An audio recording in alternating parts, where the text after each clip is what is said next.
Magandang araw, no? Magandang araw mga kababayan ko, ano? At maayong adlaw. Maayong adlaw sa atong mga kaigsuunan, atong ang mga lumulupyo diha sa Visayas, Kabisayaan ug sa Mindanao, no? Maayong adlaw sa inyong tanan. Hinaot naamo sa maayong pamutang permi. No? Dito naman sa Katagalugan, magandang araw sa ating lahat. Okay? So, ang topic natin hindi naman tayo magaling dito, pero bilang mamamayan at kasama tayo sa apektado nitong mga nangyayari sa ating lipunan, gusto nating magbigay ng mga abot ng ating makakaya, abot ng ating isip. Itong mga kaganapan ngayon, lalo na itong charter change o tsa-tsa, no? Ano ba talaga yung mapapala ng simpleng tao diyan sa charter change na yan, ano? So, ito, bago ako magpatuloy, paki-subscribe mga kaigsuunan, no? Mga kabanwa, mga katribo, mga kungking diya sa Surigao. O mga mga manubo diya sa Butuan City, no? O mga kungking diya sa Surigao del Sur, Surigao del Norte. Unsa pa, kanang tribo diri sa may Bukidnon dapit, no? Unsa na sila nga tribo, wala ko ka dumdum, no? Pero pislita lang na ninyong akong kuhan. Kung makatanaw mo sa mga YouTube ninyo, pislita lang ng subscribe button para mapanood nyo ako palagi, at yung kampana, yung notification bell, pindutin nyo lang yan kung sa Tagalog. Pislita lang na para manotify kayo palagi sa aking video o sa aking mga binablog ng manonotify kayo ng YouTube channel. So ito na. Pag-umpisahan natin, abot ng ating makakaya, no? Yung pangkaraniwan lang na pananaw ng tao tungkol dito. Una, matagal na yan. Naririnig natin yan, di ba? Panahon pa nila ni Ramos yata, no? May balak na magsagawa ng pagbabago ng saligang batas, no? Pagbabago sa konstitusyon o yung saligang batas natin. So, mga ano yan ang pagkakaintindi ko, tulad na sabi ko nga, sa simpleng pagkaintindi ko, mayroon tayong parang general rules, no? Mga lituntunin, mga batas. Kaya nga saligang batas. So, diyan binabase yung anumang mga gagawin nitong Senado na mga susog. Ano bang susog sa Tagalog, no? Ay sa Bisaya, yung pagpapaunlad o pagpapaunlad man yan o paghati-hati sa nauna na mga saligang batas o yung mga kabuang general rules. So, kung tilad-tilarin mo man yan, ang importante lang, palagi kang sumusunod doon sa mga unang-unang mga binuo na mga batas ng Republika ng Pilipinas. So, kay Ramos pa yata, una nating narinig na magbabalak sila ng pagbabago ng saligang batas. So, marami pang sumunod na mga kay Ramos, ilang taon pa lang ako noon. May edad na rin ang inyong lingkod, pero panahon ni Ramos, kasi Kuri, nasa 20 ako. O, so 20 pa rin mahigit lang, no? Panahon na ni Ramos. Naabutan ko na yan. Bumubuto na ako. Yun.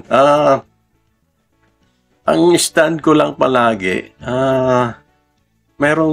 kung mayroon akong napansin na medyo, kasi 1987, yun nga, nagkaroon ng pagbabago,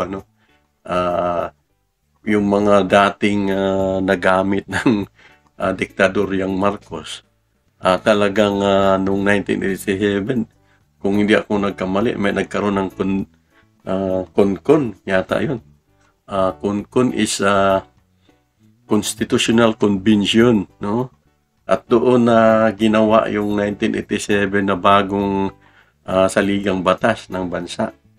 So, ang natatandaan ko, mga prominenteng tao yon, mga kilalang tao ang nagbalangkas o yung ilang linggo yon o ilang buwan ba yun na talagang nagpawis ng gusto, brainstorming, no? Para lang mabuo yung 1987 at marami namang humanga diyan, no?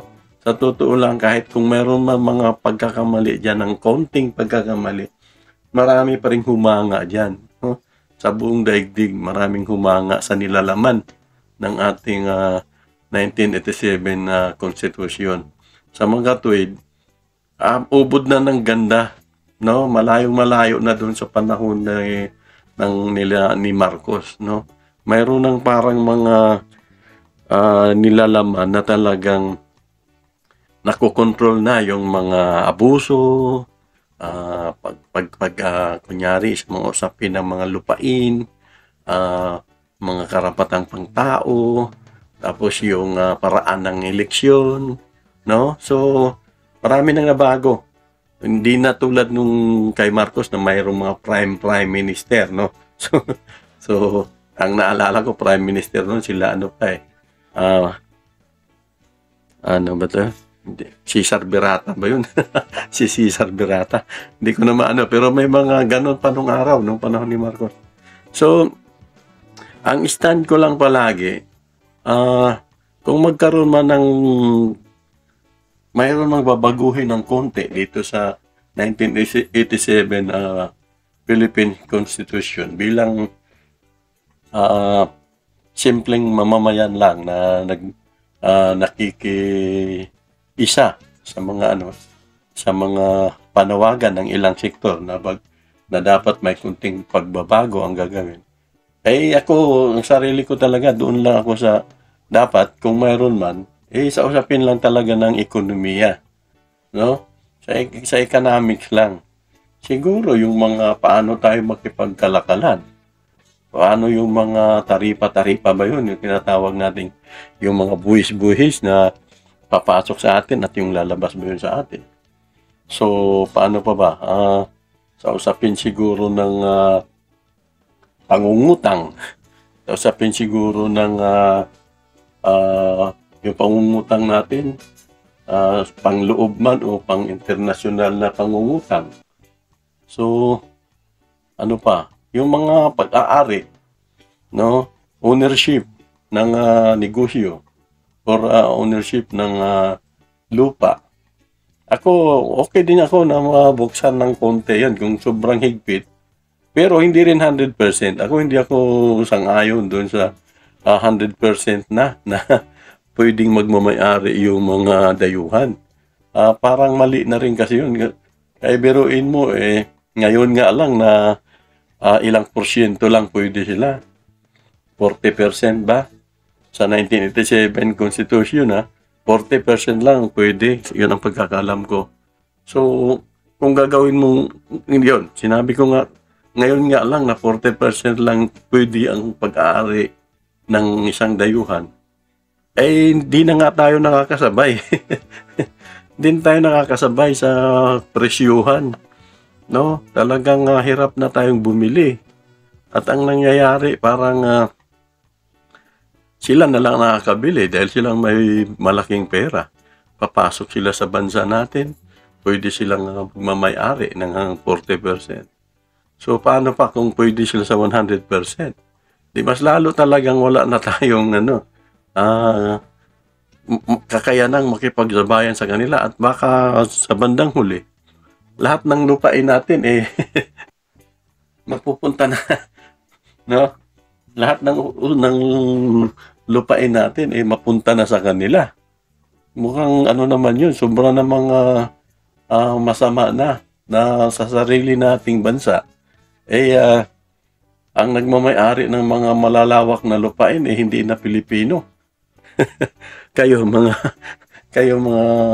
kaigsuunan.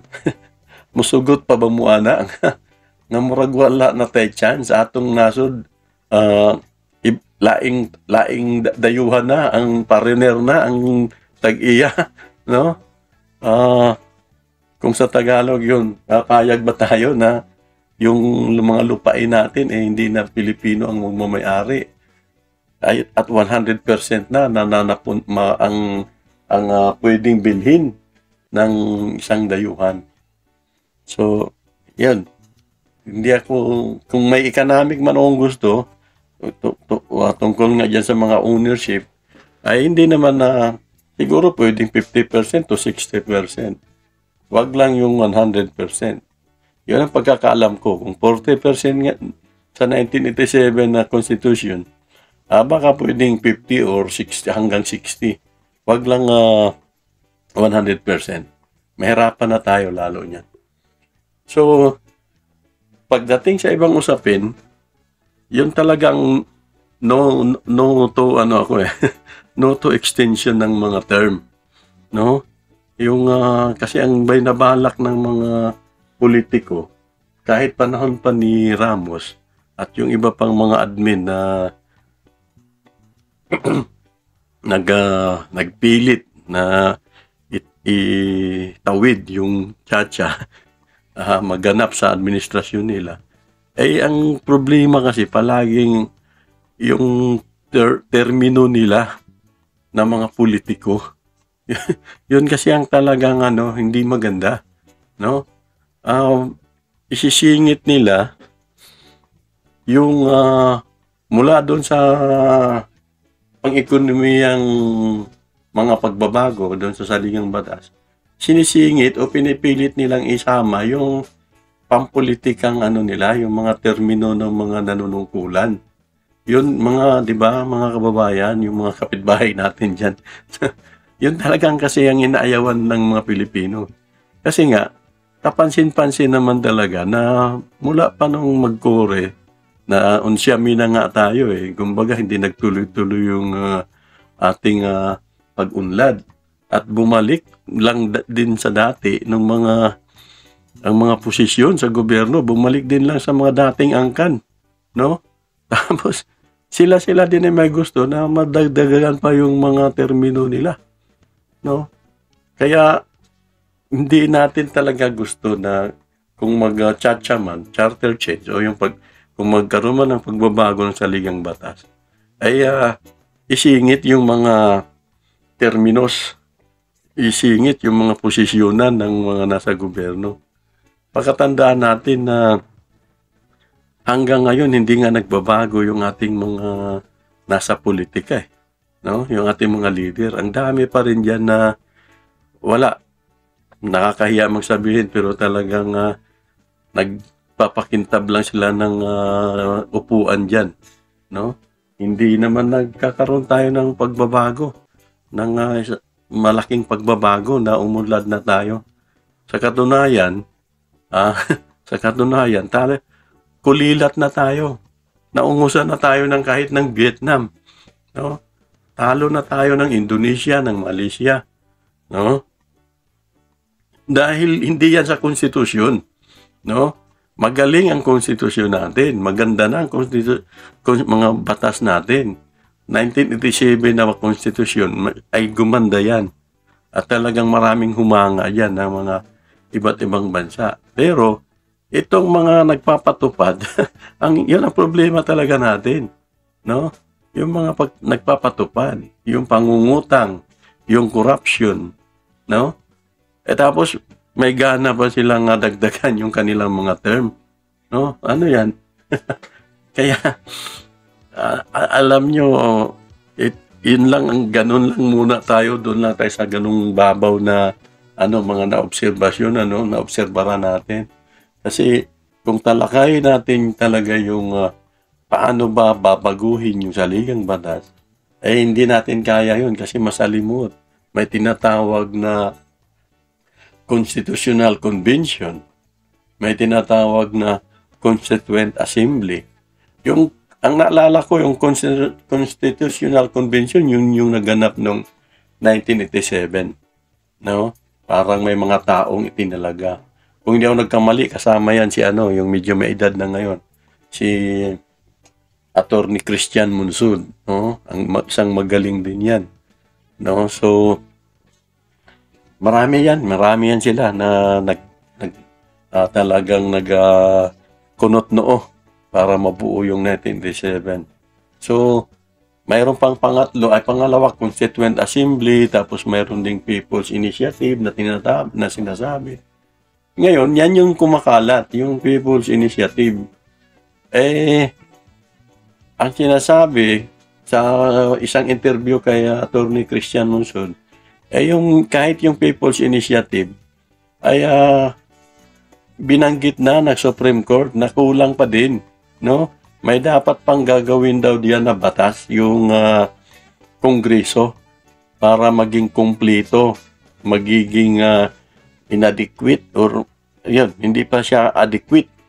Hindi pa siya malinis, no? So, parang hindi pa kailangan kumpletuhin pa ng Congress yung People's Initiative.